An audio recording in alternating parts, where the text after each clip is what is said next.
બ્રહ્મવૈવર્ત પુરાણની કથાને આગળ વધારીએ. ભાગ 17મો. પ્રભુ, તમે મને સરસ્વતોનું વિશ્વજય નામક કવચ કહેવાની કૃપા કરો. આ કવચ માયાના પ્રભાવથી રહિત મંત્રોનો સમૂહ અને પરમ પવિત્ર છે. બ્રહ્માજી બોલ્યા, વત્સ, હું સંપૂર્ણ કામના પૂર્ણ કરનારું કવચ કહું છું, સાંભળો. આ શ્રુતિઓનું સાર કર્ણપ્રિય વેદો દ્વારા પ્રતિપાદિત તથા તેમના દ્વારા અનુમોદિત છે. રાસેશ્વર ભગવાન શ્રી કૃષ્ણ ગોલોકમાં વિરાજમાન હતા. ત્યાં વૃંદાવનમાં રાસ મંડળ હતું. રાસના અવસર પર તે પ્રભુએ મને આ કવચ કહ્યું હતું. કલ્પવૃક્ષની તુલના કરનારું આ કવચ પરમ ગોપનીય છે. જેમણે કોઈએ સાંભળ્યા નથી તેવા અદ્ભુત મંત્રો આ કવચમાં સામેલ છે. આ કવચ ધારણ કરવાના પ્રભાવથી જ ભગવાન શુક્રાચાર્ય સંપૂર્ણ દૈત્યોના પૂજ્ય બની શક્યા. બ્રહ્મન બૃહસ્પતિમાં પણ આટલી બુદ્ધિનો સમાવેશ આ કવચના મહિમાથી થયો છે. વાલ્મીકી મુનિ સદા આ કવચનો પાઠ અને સરસ્વતીનું ધ્યાન કરતા હતા.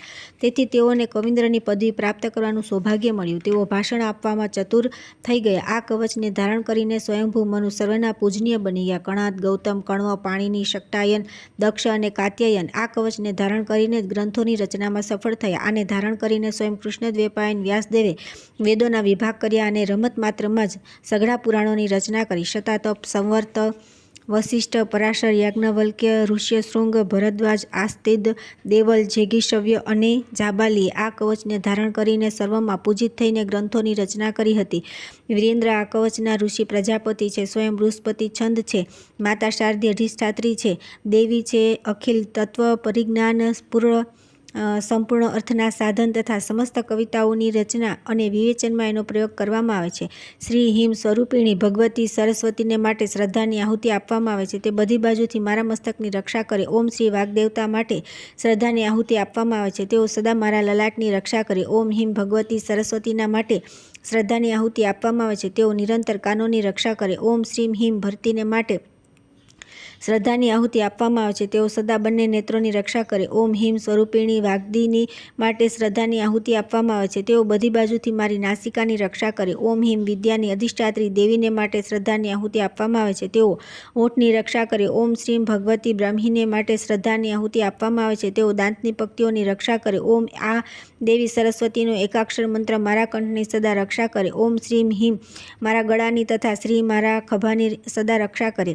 ઓમ શ્રીમ વિદ્યાની અધિષ્ઠાત્રી દેવીને માટે શ્રદ્ધાની આહુતિ આપવામાં આવે છે. તેઓ સદા વક્ષસ્થળની રક્ષા કરે. ઓમ હિમ શ્રીમ ક્લીમ સર્વરૂપિણી દેવી વાણીના માટે શ્રદ્ધાની આહુતિ આપવામાં આવે છે. તેઓ સદા મારા હાથોની રક્ષા કરે. ઓમ સ્વરૂપિણી ભગવતી સર્વ વર્ણાત્મિકાને માટે શ્રદ્ધાની આહુતિ આપવામાં આવે છે. તેઓ બંને પગને સુરક્ષિત રાખે. ઓમ વાઘની અધિષ્ઠાત્રી દેવીના માટે શ્રદ્ધાની આહુતિ આપવામાં આવે છે. તેઓ મારા સ્વની રક્ષા કરે. સર્વના કંઠમાં નિવાસ કરનારી ઓમ સ્વરૂપા દેવીના માટે શ્રદ્ધાની આહુતિ આપવામાં આવે છે. તેઓ પૂર્વ દિશામાં સદા મારી રક્ષા કરે. જીભમાં અગ્રભાગ પર વિરાજનારી ઓમ હિમ સ્વરૂપિણી દેવીના માટે શ્રદ્ધાની આહુતિ આપવામાં આવે છે. તેઓ અગ્નિકોણમાં રક્ષા કરે. ઓમ એમ હિમ શ્રીમ ક્લીમ સરસ્વતીએ બુધજન્યન્યે સ્વાહા આને મંત્રરાજ કહે છે. આ જ રૂપમાં સદા વિરાજમાન રહે છે. એ નિરંતર મારા દક્ષિણ ભાગની રક્ષા કરે. ઓમ હિમ શ્રીમ આ ત્યક્ષર મંત્ર નૈઋત્ય કોણમાં સદા મારી રક્ષા કરે. કવિની જીહવાના અગ્રભાગ પર રહેનારી ઓમ સ્વરૂપિણી દેવીના માટે શ્રદ્ધાની આહુતિ આપવામાં આવે છે. તેઓ પશ્ચિમ દિશામાં મારી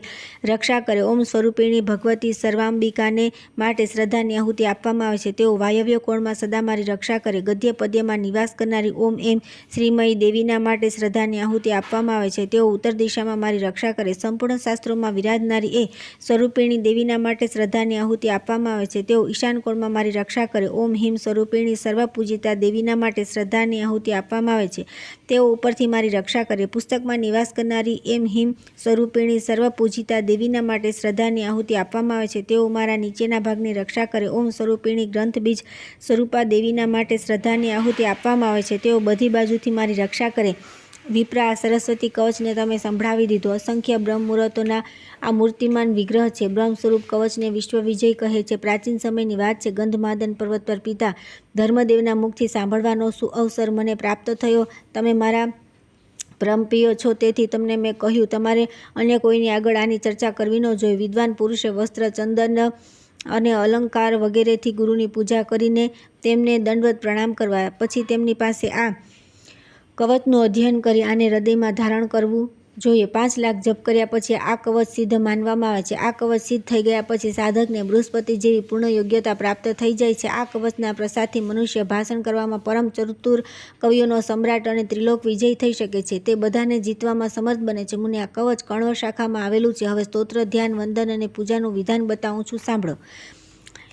ત્યાર પછી આવે છે યાજ્ઞવલ્ક્ય દ્વારા ભગવતી સરસ્વતીની સ્તુતિ. ઋષિ પ્રવર ભગવાન નારાયણ કહે છે કે નારદ, સરસ્વતી દેવીનું સ્તોત્ર સાંભળો, જેનાથી સંપૂર્ણ મનોરથ સિદ્ધ થઈ જાય છે. પ્રાચીન સમયની વાત છે. યાજ્ઞવલ્ક્ય નામથી પ્રસિદ્ધ મહામુનિ હતા. તેમણે તે જ સ્તોત્રથી ભગવતી સરસ્વતીની સ્તુતિ કરી હતી. ત્યારે ગુરુના શાપથી મુનિને શ્રેષ્ઠ વિદ્યા નષ્ટ થઈ ગઈ. ત્યારે તેઓ અત્યંત દુઃખી થઈને લોલારકુંડ પર જે ઉત્તમ પુણ્યદાયી તીર્થ છે ત્યાં ગયા. તેમણે તપસ્યા દ્વારા સૂર્યના પ્રત્યક્ષ દર્શન કરી શોકથી વ્યથિત થઈ ભગવાન સૂર્યનું સ્તવન કર્યું તથા વારંવાર રડ્યા. ત્યારે શક્તિશાળી સૂર્યએ યાજ્ઞવલ્ક્યને વેદાંગનું અધ્યયન કરાવ્યું અને કહ્યું કે મુનિ, તમે સ્મરણ શક્તિ પ્રાપ્ત કરવા માટે ભક્તિપૂર્વક વાણીના અધિષ્ઠાત્રી ભગવતી સરસ્વતીની સ્તુતિ કરો. આ પ્રમાણે કહીને ભગવાન સૂર્યનારાયણ અંતર્ધ્યાન થઈ ગયા. પછી યાજ્ઞવલ્ક્ય મુનિએ સ્નાન કર્યું અને વિનયપૂર્વક મસ્તક ઝુકાવીને તેઓ ભક્તિપૂર્વક સ્તુતિ કરવા લાગ્યા. યાજ્ઞવલ્ક્ય બોલ્યા, જગન્માતા, મારા પર કૃપા કરો. મારું તેજ નષ્ટ થઈ ગયું છે. ગુરુના શાપથી મારી સ્મરણ શક્તિ નષ્ટ થઈ ગઈ છે. હું વિદ્યાથી વંચિત હોવાથી બહુ વ્યથિત છું. વિદ્યાના અધિદેવતા, તમે મને જ્ઞાન, વિદ્યા, સ્મૃતિ, પ્રતિષ્ઠા, કવિત્વ શક્તિ, શિષ્યોને સમજાવવાની શક્તિ તથા ગ્રંથ રચવાની ક્ષમતા આપો. સાથે સાથે મને પોતાનો ઉત્તમ અને સુપ્રતિષ્ઠિત શિષ્ય બનાવી લો. માતા, મને પ્રતિભા તથા સત્પુરુષોની સભામાં વિચાર પ્રગટ કરવાની ક્ષમતા આપો. દુર્ભાગ્યવશ મારું જે સંપૂર્ણ જ્ઞાન નષ્ટ થઈ ગયું છે તે મને ફરી પ્રાપ્ત થઈ જાય. જે પ્રમાણે દેવતા ધૂળમાં કે રાખમાં છુપાયેલા બીજને સમયાનુસાર અંકુરિત કરી દે છે, તે જ પ્રમાણે તમે પણ મારા લુપ્ત જ્ઞાનને પુનઃ પ્રકાશિત કરી દો. જેઓ બ્રહ્મ સ્વરૂપ આ પરમા જ્યોતિરૂપા સનાતની તથા સંપૂર્ણ વિદ્યાઓના અધિષ્ઠાત્રી છે, તે વાણી દેવીને હું વારંવાર પ્રણામ કરું છું. જેમના વિના સંપૂર્ણ જગત સદા જીવતું હોવા છતાં મૃતક જેવું છે તથા જે જ્ઞાનના અધિષ્ઠાત્રી દેવી છે તે માતા સરસ્વતીને વારંવાર નમસ્કાર કરું છું. જેમના વિના સંપૂર્ણ જગત મુક્ત તથા પાગલ જેવું થઈ જશે તથા જે વાણીના અધિષ્ઠાત્રી દેવી છે તેમને વારંવાર નમસ્કાર છે. જેમની અંગકાંતિ હિમ, ચંદન, કુંદ, ચંદ્રમાં, કુમુદ અને શ્વેત કમળ જેવી ઉજ્જવળ છે તથા જે અક્ષરોના અધિષ્ઠાત્રી દેવી છે તે અક્ષર સ્વરૂપા સરસ્વતી દેવીને વારંવાર નમસ્કાર છે. વિસર્ગ, બિંદુ અને માત્રા એ ત્રણેયનું જે અધિષ્ઠાન છે તે તમે છો. આ પ્રમાણે સાધુ પુરુષ તમારા મહિમાનું ગાન કરે છે. તમે જ ભારતી છો, તમને વારંવાર નમસ્કાર છે. જેમના વિના સુપ્રસિદ્ધ ગણિતજ્ઞો પણ સંખ્યાની ગણનામાં સફળતા પ્રાપ્ત કરી શકતા નથી, તે કાલ સંખ્યા સ્વરૂપિણી ભગવતીને વારંવાર નમસ્કાર છે. જે વ્યાખ્યા સ્વરૂપા તથા વ્યાખ્યાની અધિષ્ઠાત્રી છે. શ્રમ અને સિદ્ધાંત બંને જેના સ્વરૂપ છે તે વાગ્દેવીને વારંવાર નમસ્કાર છે. જે સ્મૃતિ શક્તિ, જ્ઞાન શક્તિ અને બુદ્ધિ શક્તિ સ્વરૂપા છે તથા જે પ્રતિભા અને કલ્પના શક્તિ છે તે ભગવતીને વારંવાર પ્રણામ છે. એકવાર જ્યારે સનતકુમારોએ બ્રહ્માજીને જ્ઞાન વિશે પૂછ્યું ત્યારે બ્રહ્મા પણ જડવટ થઈ ગયા. સિદ્ધાંતની સ્થાપના કરવામાં સમર્થ ન થઈ શક્યા. ત્યારે સ્વયં પરમાત્મા શ્રી કૃષ્ણ ત્યાં પધાર્યા. તેમને આવીને તુરંત કહ્યું કે પ્રજાપતિ, તમે તે ઈષ્ટ દેવી ભગવતી સરસ્વતીની સ્તુતિ કરો. દેવી પરપ્રભુ શ્રી કૃષ્ણની આજ્ઞાથી બ્રહ્માએ તમારી સ્તુતિ કરી. તમારી કૃપાથી તેઓ ઉત્તમ સિદ્ધાંતના વિવેચનમાં સફળ થઈ ગયા. આવી જ એક સમયની વાત છે. પૃથ્વીએ મહાભાગ અનંતને જ્ઞાનના રહસ્ય વિશે પૂછ્યું ત્યારે શેષજી પણ મૌન થઈ ગયા. જવાબ ન આપી શક્યા. તેઓ ગભરાઈ ગયા. પછી કશ્યપની આજ્ઞાથી તેમણે સરસ્વતીની સ્તુતિ કરી. ત્યારે શેષનાગે પોતાના ભ્રમને દૂર કરનાર સિદ્ધાંતની સ્થાપનામાં સફળતા પ્રાપ્ત કરી લીધી. જ્યારે વ્યાસે વાલ્મીકીને પુરાણ સૂત્રના વિશે પ્રશ્ન કર્યો ત્યારે તેઓ પણ ચૂપ થઈ ગયા. આવી સ્થિતિમાં વાલ્મીકીએ તમારું સ્મરણ કર્યું. તમે તેમને વરદાન આપ્યું જેના પ્રભાવથી મુનિવર વાલ્મીકી સિદ્ધાંતનું પ્રતિપાદન કરી શક્યા. તે સમયે તેમણે પ્રમાદને નષ્ટ કરનારું નિર્મળ જ્ઞાન પ્રાપ્ત થઈ ગયું. ભગવાન શ્રી કૃષ્ણના અંશ વ્યાસજી વાલ્મીકી મુનિના મુખથી પુરાણ સૂત્ર સાંભળી તેનો અર્થ કવિતાના રૂપમાં સ્પષ્ટ કરવા માટે તમારી જ ઉપાસના અને ધ્યાન કરવા લાગ્યા. તેમણે પુષ્કર ક્ષેત્રમાં રહીને 100 વર્ષ સુધી ઉપાસના કરી. માતા, તમે તમારું વરદાન મેળવીને વ્યાસજી કવિશ્વર બની ગયા. તે સમયે તેમણે વેદોનું વિભાજન તથા પુરાણોની રચના કરી. જ્યારે દેવરાજ ઇન્દ્રે ભગવાન શંકર પાસેથી તત્વજ્ઞાન વિશે પ્રશ્ન કર્યો ત્યારે ક્ષણવાર ભગવતીનું ધ્યાન કરીને તેઓ તેમને ઉપદેશ કરવા લાગ્યા. પછી ઇન્દ્રે બૃહસ્પતિને શબ્દશાસ્ત્ર વિશે પૂછ્યું. જગદંબે, તે સમયે બૃહસ્પતિ પુષ્કર ક્ષેત્રમાં જઈને દેવતાઓના 1000 વર્ષ તમારું ધ્યાન કરતા રહ્યા. આટલા વર્ષ પછી તમે તેમને વરદાન આપ્યું. ત્યારે તેઓ ઇન્દ્રને શબ્દશાસ્ત્ર અને તેનો અર્થ સમજાવી શક્યા. બૃહસ્પતિએ જેટલા શિષ્યોને ભણાવ્યા અને જેટલા સુપ્રસિદ્ધ મુનિ પાસે અધ્યયન કરી ચૂક્યા તે બધા જે ભગવતી સુરેશ્વરીનું ચિંતન કર્યા પછી સફળ થાય છે. માતા તે દેવી તમે છો. મુનીશ્વર, મનુ અને માનવ બધા તમારી સ્તુતિ અને પૂજા કરી ચૂક્યા છે. બ્રહ્મા, વિષ્ણુ, શિવ, દેવતા અને દાનેશ્વર વગેરે બધાએ તમારી ઉપાસના કરી છે. જ્યારે 1000 મુખવાળા શેષ, 5 મુખવાળા શંકર તથા 4 મુખવાળા બ્રહ્મા તમારા યશોગાન કરવામાં જળવત થઈ ગયા ત્યારે 1 મુખવાળો હું માનવ તમારી સ્તુતિ કઈ રીતે કરી શકું? નારદ આ પ્રમાણે સ્તુતિ કરીને મુનિવર યાજ્ઞવલ્ક્ય ભગવતી સરસ્વતીને પ્રણામ કરવા લાગ્યા. તે સમયે વિનય ભક્તિના કારણે તેમનું મસ્તક ઝૂકી ગયું. તેમની આંખોમાં અશ્રુધારા નિરંતર વહી રહી હતી. એટલામાં જ્યોતિ સ્વરૂપા મહામાયાના તેમને દર્શન થયા. દેવીએ તેમને કહ્યું કે મુનિ તમે સુપ્રખ્યાત કવિ થઈ જાઓ. આમ કહીને ભગવતી મહામાયા વૈકુંઠ સિધાવી ગયા. જે પુરુષ યાજ્ઞવલ્ક્યે રચિત આ સરસ્વતી સ્તોત્રનો પાઠ કરે છે તેને કવિન્દ્ર પદની પ્રાપ્તિ થઈ જાય છે. ભાષણ કરવામાં તે બૃહસ્પતિની તુલના કરી શકે છે. કોઈ મહાન મૂર્ખ જ કેમ ન હોય? જો તે 1 વર્ષથી નિયમપૂર્વક આ સ્તોત્રનો પાઠ કરે છે તો તે અવશ્ય પંડિત, પરમ બુદ્ધિમાન તથા સુકવિ થઈ જાય છે. ત્યાર પછી આવે છે વિષ્ણુ પત્ની લક્ષ્મી સરસ્વતી તથા ગંગાનું પરસ્પર શાપવશ ભારત વર્ષમાં પધારવું. ભગવાન નારાયણ કહે છે કે નારદ તે ભગવતી સરસ્વતી સ્વયં વૈકુંઠમાં ભગવાન શ્રીહરિની પાસે રહે છે. પરસ્પરના ક્લેશના કારણે ગંગાએ એમને શાપ આપી દીધો હતો. તેથી તેઓ ભારતવર્ષમાં પોતાની એક કળાથી પધારીને નદી રૂપે પ્રગટ થયા. મુનિ સરસ્વતી નદી પુણ્યપ્રદ, પુણ્યરૂપા અને પુણ્યતીર્થ સ્વરૂપિણી છે. પુણ્યાત્મા પુરુષોએ તેમનું સેવન કરવું જોઈએ. એમના તટ પર પુણ્યવાનો સ્થિત તેઓ તપસ્વીઓ માટે તપોરૂપા છે અને તપસ્યાનું ફળ પણ તેમનાથી કોઈ અલગ વસ્તુ નથી. કરેલા બધા પાપ લાકડા જેવા છે, તેમને બાળી નાખવા આ દેવી સરસ્વતી અગ્નિરૂપા છે. પૃથ્વી પર રહેનારા માનવ એમના મહિમાને જાણીને તેમના તટ પર પોતાનો દેહ ત્યાગ કરે છે. તેમને વૈકુંઠમાં સ્થાન પ્રાપ્ત થાય છે. ભગવાન વિષ્ણુના ભવન પર તેઓ સુદીર્ઘ સમય સુધી રહે છે. ત્યાર પછી સરસ્વતી નદીમાં સ્નાનનો વિશેષ મહિમા કહીને નારાયણે કહ્યું કે આ પ્રમાણે સરસ્વતીના મહિમાનું થોડું વર્ણન કરવામાં આવ્યું છે. હવે ફરી શું સાંભળવા ઈચ્છો છો? સૌતીએ કહ્યું કે શૌનક, ભગવાન નારાયણની વાત સાંભળીને મુનિવર નારદે તુરત તેમને પૂછ્યું. નારદજીએ કહ્યું કે સત્વ સ્વરૂપા અને સદા પુણ્યપ્રદા ગંગાએ સર્વ પૂજ્યા સરસ્વતી દેવીને શાપ કેમ આપ્યો? આ બંને તેજસ્વી દેવીઓના વિવાદનું કારણ અવશ્ય રસપ્રદ હશે. તમે તે કહેવાની કૃપા કરો. ભગવાન નારાયણ બોલ્યા કે નારદ આ પ્રાચીન કથા હું તમને કહું છું, સાંભળો. લક્ષ્મી, સરસ્વતી અને ગંગા આ ત્રણેય શ્રીહરિની પત્નીઓ છે. એકવાર સરસ્વતીને એવો સંદેહ થઈ ગયો કે શ્રીહરિ મારા કરતાં ગંગાને વધારે પ્રેમ કરે છે. ત્યારે તેમણે શ્રીહરિને થોડા કઠોર શબ્દો કહી દીધા. પછી તેઓ ગંગા સાથે પણ કઠોર વર્તાવ કરવા લાગ્યા. ત્યારે શાંત સ્વરૂપા ક્ષમામયી લક્ષ્મીએ તેમને રોક્યા. આથી સરસ્વતીએ લક્ષ્મીને ગંગાનો પક્ષ લેનારી માનીને આવેશમાં શાપ આપી દીધો. તમે અવશ્ય વૃક્ષરૂપા અને નદીરૂપા થઈ જશો. લક્ષ્મીએ સરસ્વતીના શાપને સાંભળી લીધો, પરંતુ સ્વયં બદલામાં સરસ્વતીને શાપ આપવો તો દૂર, તેમને જરા સરખો ક્રોધ પણ ન આવ્યો. તેઓ ત્યાં જ શાંત બેસી રહ્યા અને સરસ્વતીના હાથને પોતાના હાથમાં પકડી લીધો. પરંતુ ગંગાથી આ જોઈ ન શકાયું. તેમણે સરસ્વતીને શાપ આપી દીધો. કહ્યું, બહેન લક્ષ્મી, જે તમને શાપ આપી ચૂકી છે તે સરસ્વતી પણ નદી બની જાય. એ નીચે મૃત્યુલોકમાં ચાલી જાય, જ્યાં બધા પાપી લોકો નિવાસ કરે છે. નારદ ગંગાની આ વાત સાંભળીને સરસ્વતીએ તેમને શાપ આપી દીધો કે તમારે પણ પૃથ્વી પર જવું પડશે. ત્યારે તમે પાપીઓના પાપનો અંગીકાર કરશો. દરમિયાન ભગવાન શ્રીહરિ ત્યાં આવી ગયા. તે સમયે 4 ભુજાવાળા તે પ્રભુ પોતાના 4 પાર્ષદો સાથે સુશોભિત હતા. તેમણે સરસ્વતીનો હાથ પકડીને પ્રેમથી પોતાની પાસે બેસાડી દીધા. ત્યાર પછી તે સર્વજ્ઞ શ્રીહરિ પ્રાચીન અખિલ જ્ઞાનનું રહસ્ય સમજાવવા લાગ્યા. તે દુઃખી દેવીનો કલહ અને શાપનું મુખ્ય કારણ સાંભળીને પ્રભુએ સમયોચિત વાત કહી. ભગવાન શ્રીહરિ બોલ્યા, લક્ષ્મી શુભે, તમે પોતાની કળાથી રાજા ધર્મધ્વજને ઘેર પધારો. તમે કોઈની યોનિથી ઉત્પન્ન થઈને સ્વયં ભૂમંડળ પર પ્રગટ થઈ જજો. ત્યાં તમે વૃક્ષરૂપે નિવાસ કરશો. શંખચૂડ નામના એક અસુર મારા અંશથી ઉત્પન્ન થશે. તમે તેમની પત્ની બની જજો. ત્યાર પછી તમે અવશ્ય મારી ભાર્યા બની શકશો. ભારતવર્ષમાં ત્રિલોક પાવની તુલસીના નામથી તમારી પ્રસિદ્ધિ થશે.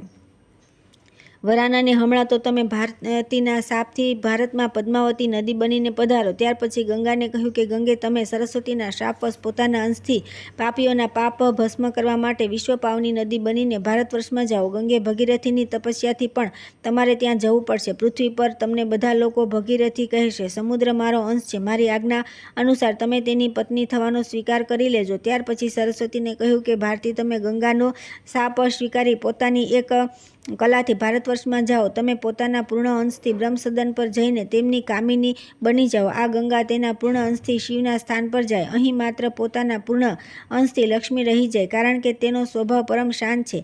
એ કદી ક્રોધ કરતી નથી. મારા પર એમની અતૂટ શ્રદ્ધા છે. એ સત્વ સ્વરૂપા છે. એ મહાસાધ્વી, અત્યંત સૌભાગ્યવતી, ક્ષમામૂર્તિ, સુંદર આચરણોથી સુશોભિત તથા નિરંતર ધર્મનું પાલન કરે છે.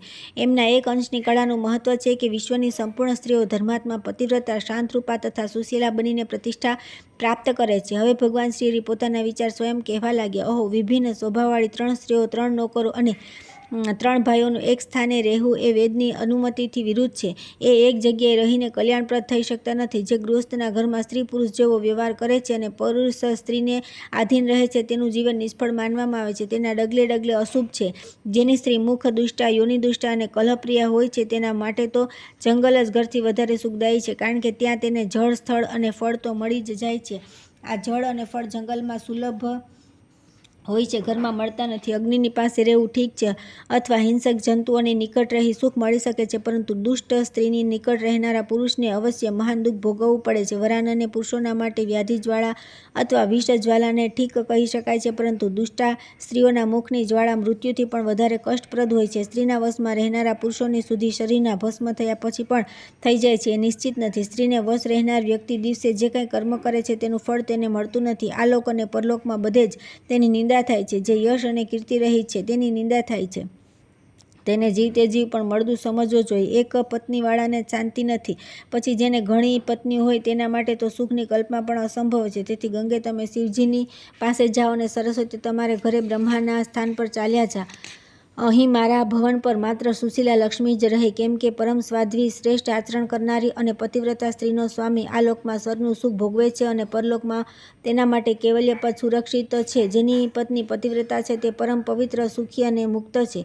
ભગવાન નારાયણ કહે છે કે નારદ આ પ્રમાણે કહીને શ્રીહરિ ચૂપ થઈ ગયા. અત્યારે ગંગા, લક્ષ્મી અને સરસ્વતી ત્રણેય દેવીઓ એકબીજાનું આલિંગન કરીને રડવા લાગ્યા. શોક અને ભયથી તેઓ ધ્રુજી રહ્યા હતા. તેમની આંખોમાંથી અશ્રુ વહી રહ્યા હતા. તે બધાને એકમાત્ર ભગવાન જ શરણ્ય જણાયા. તેથી તે ક્રમશઃ તેમને પ્રાર્થના કરવા લાગ્યા. સરસ્વતીએ કહ્યું કે નાથ, મુજ દુષ્ટને પાપ તાપ અને શાપથી બચાવવા માટે કોઈ પ્રાયશ્ચિત બતાવી દો, જેથી મારો જન્મ અને જીવન શુદ્ધ થઈ જાય. ભલા તમારા જેવા મહાન સચિત્ર સ્વામીના ત્યાગ કર્યા પછી સ્ત્રીઓ જીવિત રહી શકે? પ્રભો, હું ભારત વર્ષમાં યોગ સાધના કરીને આ શરીરનો ત્યાગ કરી દઈશ. વાત નિશ્ચિત છે. ગંગા બોલી, જગત પ્રભો, તમે કયા અપરાધથી મારો ત્યાગ કરી રહ્યા છો? હું જીવિત રહી શકીશ નહીં. લક્ષ્મીએ કહ્યું કે નાથ, તમે સત્વ સ્વરૂપ છો. બહુ આશ્ચર્યની વાત છે કે તમને કઈ રીતે ક્ષોભ થઈ ગયો. તમે પોતાની આ પત્નીઓ પર કૃપા કરો, કારણ કે શ્રેષ્ઠ સ્વામી માટે જ ક્ષમા શ્રેષ્ઠ છે. હું સરસ્વતીનો શ્રાપ સ્વીકારી પોતાની એક કલાથી ભારત વર્ષમાં જઈશ, પરંતુ પ્રભુ, મારે કેટલો સમય ત્યાં રહેવું પડશે અને હું ફરી તમારા ચરણોના દર્શન ક્યારે કરી શકીશ? પાપી લોકો મારા જળમાં સ્નાન અને આચમન કરી પોતાનું પાપ મારામાં ધોઈ નાખશે, ત્યારે તે પાપથી મુક્ત થઈ તમારા ચરણોમાં આવવાનો અધિકાર મને કઈ રીતે પ્રાપ્ત થશે? અચ્યુત, હું પોતાની એક કલાથી ધર્મધ્વજની પુત્રી બનીને તુલસી વૃંદારૂપે સ્થિત થઈ જઈશ, ત્યારે મને ક્યારે તમારા ચરણ કમળ પ્રાપ્ત થશે? કૃપાનિધિ, એ તો કહો કે જ્યારે હું વૃક્ષ બનીને તેની આધિદેવી બનીને રહેવા લાગીશ, ત્યારે ક્યાં સુધી તમે મારો ઉદ્ધાર કરશો? જો આ ગંગા સરસ્વતીના શાપથી ભારત વર્ષમાં ચાલી જશે, ત્યાર પછી ક્યારે પાપ અને શાપથી છૂટીને તમને પ્રાપ્ત કરી શકીશ? ગંગાના શાપથી આ સરસ્વતી પણ જો ભારતમાં જશે તો ક્યારેક શાપમુક્ત થઈને તમારા ચરણોને પ્રાપ્ત કરી શકશે? પ્રભુ, તમે જે આ સરસ્વતીને કહી રહ્યા છો કે તમે બ્રહ્માના ઘરે જાઓ તથા ગંગાને શિવના ભવન પર જવાની આજ્ઞા આપી રહ્યા છો, તમારા આ વચનોને માટે હું તમારી ક્ષમા ચાહું છું. તમે કૃપા કરી એમને આવો દંડ ના આપો. નારદ આ પ્રમાણે કહીને ભગવતી લક્ષ્મીએ પોતાના સ્વામી શ્રી હરિના ચરણ પકડી લીધા. તેમને પ્રણામ કર્યા અને પોતાના કેસથી ભગવાનના ચરણોને વીંટાળવાઈને વારંવાર રડવા લાગ્યા. ભગવાન શ્રી હરિ સદા ભક્તો પર અનુગ્રહ કરનારા છે. પ્રાર્થના સાંભળીને તેમણે દેવી કમળાને હૃદયે લગાવી લીધા અને પ્રસન્નતાથી કહ્યું. ભગવાન વિષ્ણુ બોલ્યા, સુરેશ્વરી કમલેક્ષણે, હું તમારી વાત પણ સાંભળીશ અને મારા વચનની રક્ષા પણ કરીશ. સાથે સાથે તમારા ત્રણેયમાં સમતા કરી દઈશ. તો હવે સાંભળો. આ સરસ્વતી કળાના એક અંશથી નદી બનીને ભારત વર્ષમાં જાય, અડધા અંશથી બ્રહ્માના ભવન પર પધારે તથા પૂર્ણ અંશથી સ્વયં મારી પાસે રહે. એ જ પ્રમાણે ગંગા ભાગીરથના સત્ય પ્રયત્નથી પોતાના કલાંશથી ત્રિલોકીને પવિત્ર કરવા ભારતવર્ષમાં જાય અને સ્વયં પૂર્ણ અંશથી મારી પાસે રહે. ત્યાં તેમને શંકરના મસ્તક પર રહેવાનો દુર્લભ અવસર પણ પ્રાપ્ત થશે. એ સ્વભાવતઃ પવિત્ર તો છે જ, પરંતુ ત્યાં જવાથી તેમની પવિત્રતા વિશેષ વધી જશે. વામલોચને, તમે પોતાની કલાના અંશથી ભારતવર્ષમાં જાઓ. ત્યાં તમારે પદ્માવતી નદી અને તુલસી વૃક્ષના રૂપમાં રહેવું પડશે. કલિયુગના 5000 વર્ષ વ્યતીત થઈ ગયા પછી નદી રૂપિણી દેવીઓનો તમારો ઉદ્ધાર થઈ જશે. ત્યાર પછી તમે મારા ભવન પર પાછે આવી જશો. પદ્મભવે સંપૂર્ણ પ્રાણીઓની પાસે જે સંપત્તિ અને વિપત્તિ આવે છે તેમાં કોઈને કોઈ કારણ હોય છે. વિપત્તિ સહ્યા વિના કોઈને પણ ગૌરવ પ્રાપ્ત થઈ શકતું નથી. હવે તમારા શુદ્ધ થવાનો ઉપાય બતાવું છું. મારા મંત્રોની ઉપાસના કરનારા અનેક સંત પુરુષ પણ તમારા જળમાં સ્નાન કરવા આવશે. તે સમયે તમે તેમના દર્શન અને સ્પર્શ પ્રાપ્ત કરી બધા પાપોથી છૂટી જશો. સુંદરી, આટલું જ નહીં, પરંતુ ભૂમંડળ પર જેટલા અસંખ્ય તીર્થ છે તે બધા મારા ભક્તોના દર્શન અને સ્પર્શ પ્રાપ્ત કરીને બધા પાપોથી મુક્ત થઈ જશે. ભારત ભૂમિ અતિ પવિત્ર છે. મારા મંત્રોના ઉપાસક અગણિત ભક્તો ત્યાં નિવાસ કરે છે. પ્રાણીઓને પવિત્ર કરવા અને તારવા એ જ તેમનો ઉદ્દેશ છે. તમારા ભક્ત જ્યાં રહે છે અને પગ ધુએ છે તે સ્થાન મહાન પવિત્ર અને તીર્થ બની જાય છે. આ તદ્દન નિશ્ચિત છે. ઘોર પાપી પણ મારા ભક્તના દર્શન અને સ્પર્શના પ્રભાવથી પવિત્ર થઈ જીવનમુક્ત થઈ શકે છે.